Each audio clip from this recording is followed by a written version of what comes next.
我覺得我自己而家係心態非常之好嘅。我成日都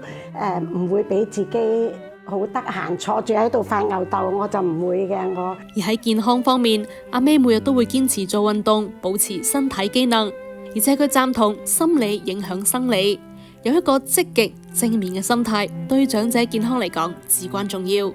因為你個身體嗰啲機器用咗幾十年，佢未停過噶嘛，佢冇得休息噶嘛，所以你要接受自己而家嘅體質。雖然自己一個人獨居，但係阿 May 因為有自己嘅興趣，仲有屋企人同朋友嘅關心同鼓勵，從而一步一步走出咗孤獨，重新揾到咗晚年嘅精神寄託同生活嘅意義。即係過去嘅嘢唔好諗咁多，我自己鼓勵自己呢個晚年生活淡然於心，